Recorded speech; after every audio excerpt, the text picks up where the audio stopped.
नमस्कार, मैं मधु शर्मा आहार एवं पोषण विज्ञान विषय के अंतर्गत आज हम देखेंगे वसा प्राप्ति के साधन एवं वसा की कमी व अधिकता के प्रभाव।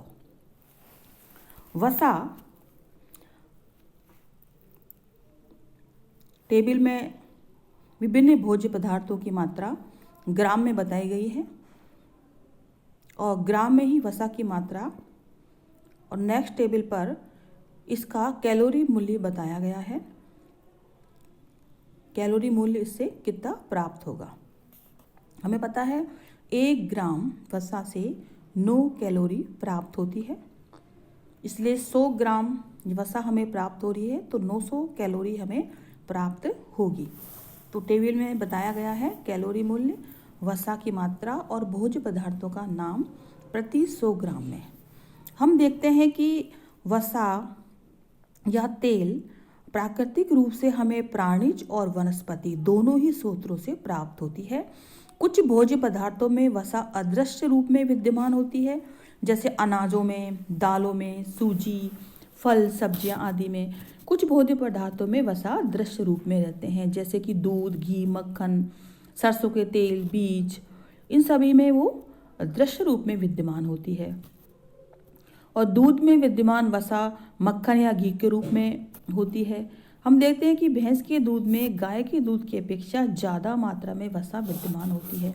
इसी प्रकार अंडे का जो पीला भाग है उसमें वसा फास्फोलिपिड के रूप में उपस्थित रहती है। यहाँ पर हम देखेंगे शक्कर, गुड़ या बूरा, इनमें वसा बिल्कुल भी नहीं होती है। और अनाज, दालों, फल, सब्जियों में वसा की मात्रा बहुत ही कम होती है। तो तालिका को देखने पे हमें स्पष्ट होता है कि जितने भी घी, तेल हैं, मक्खन है या फिर तेलीय बीज है, उनमें वसा की मात्रा ज़्यादा है और फल सब्जियों में वसा की मात्रा काफ़ी कम हो जाती है। हम देखते हैं कि वसा प्राप्ति के साथ साथ हमें विटामिन ए की प्राप्ति भी होती है, क्योंकि विभिन्न प्रकार के तेलों में विटामिन ई विद्यमान होता है। इससे हमें विटामिन ई और विटामिन ए दोनों ही वसा के साथ मौजूद होते हैं और हमें ये प्राप्त होते हैं।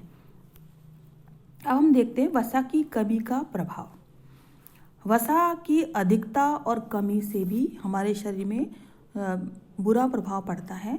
सबसे पहले हम देखेंगे वसा की कमी का प्रभाव होता है सामान्य वृद्धि का रुक जाना, क्योंकि आवश्यक वसीय अम्ल हमारे शरीर में वसा के साथ साथ जाते हैं। वो हमारे शरीर की वृद्धि और विकास में महत्वपूर्ण भूमिका अदा करते हैं।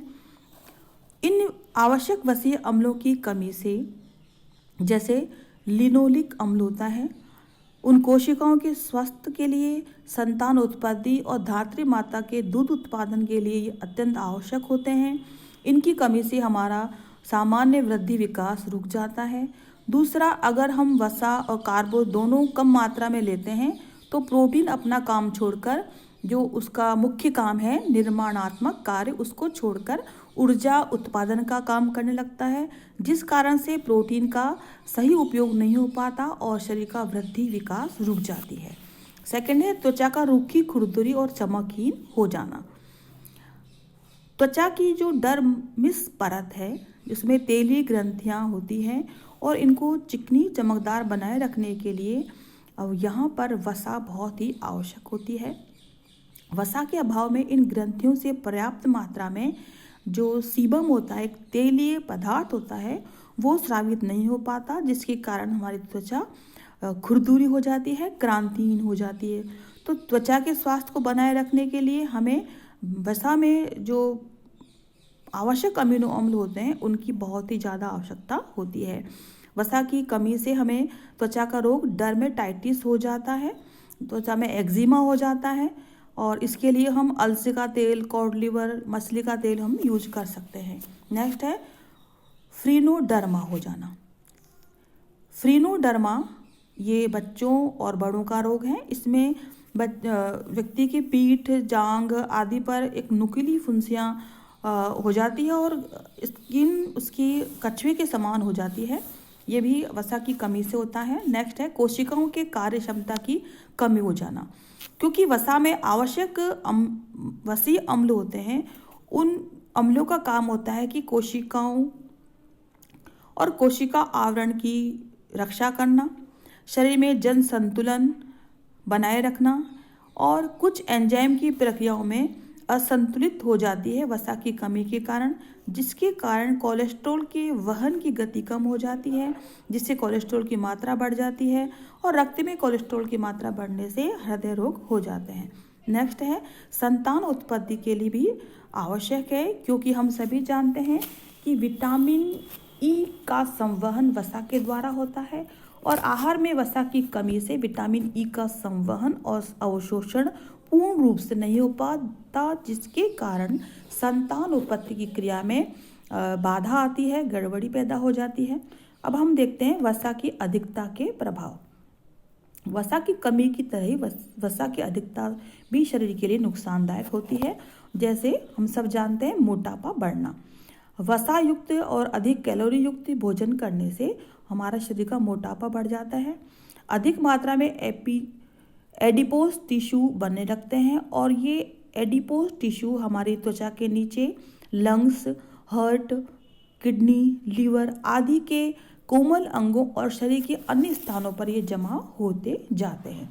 वसा की परत जमने से मोटापा बढ़ता है, और मोटापा से हमें विभिन्न प्रकार की बीमारियां पैदा होती है, जैसे हमारा डायबिटीज़ है, बीपी हो जाता है, हार्ट डिजीज हो जाती है। इस तरह से हम देखते हैं कि वसा की अधिकता से व्यक्ति मोटा हो जाता है। सेकंड हम देखते हैं डायबिटीज़ या मधुमेह हो जाना। मधुमेह अधिकतर मोटे लोगों को होता है। हालांकि ये बीमारी आनुवंशिक होती है, फिर भी मोटे लोगों में ज़्यादा इसका खतरा होता है, क्योंकि मोटे लोगों में जो कि वसा और कार्बोज दोनों की मात्रा ज़्यादा मात्रा में लेते हैं, तो कार्बोज का वसा ज़्यादा लेने से ग्लूकोज ज़्यादा मात्रा में बनता है, और यह ज़्यादा मात्रा में ग्लूकोज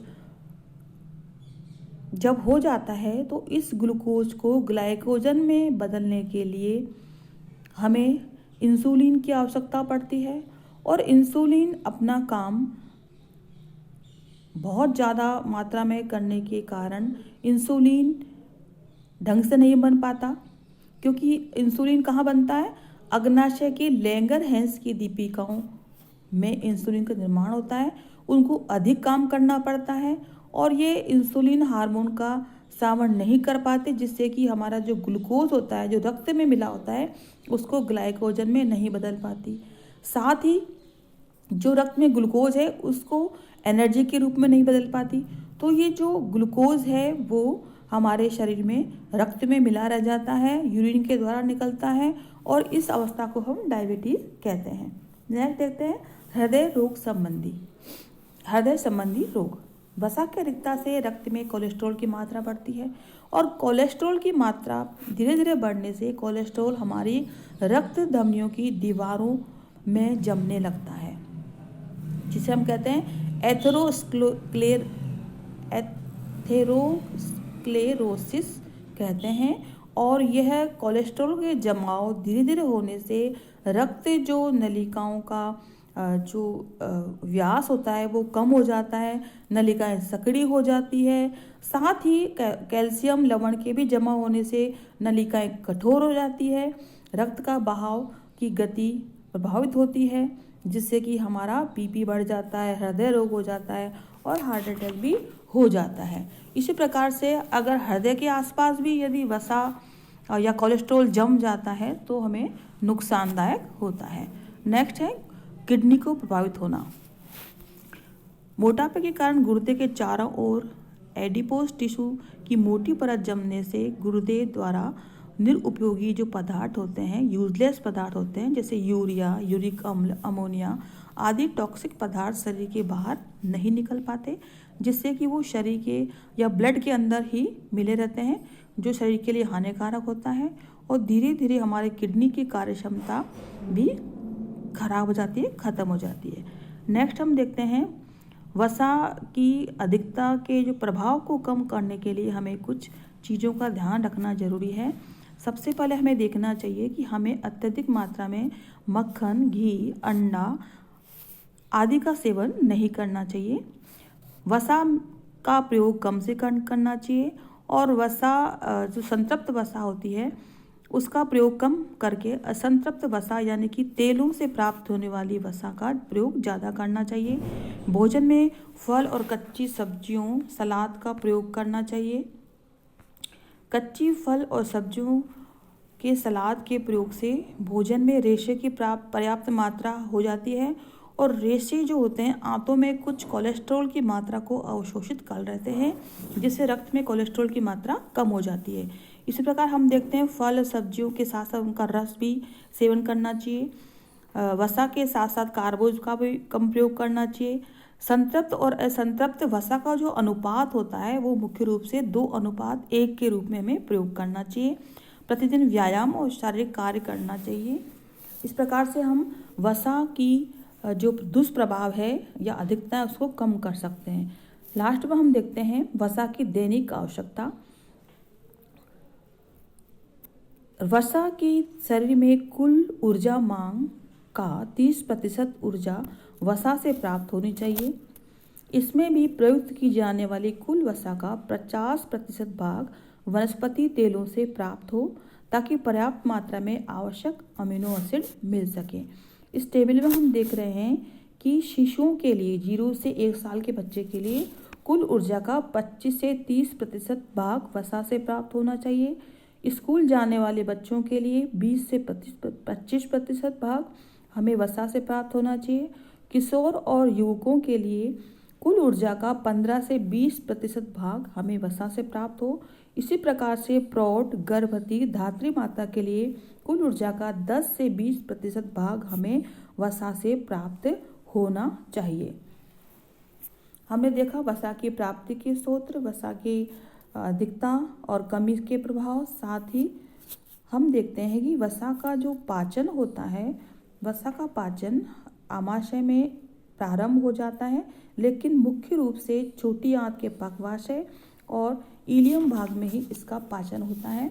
पाचन के लिए आमाशय में लाइपेज और छोटी आंत में आंत रस, पित्ताशय से पित्त रस, अग्नाशय से अग्नाशय रस इस पर काम करता है और वसा को तोड़कर वसीय अम्ल और ग्लिसरॉल में बदलकर उसका पाचन करता है जो कि हमारी छोटी आंत के द्वारा सोख लिया जाता है। इस प्रकार वसा का पाचन होता है।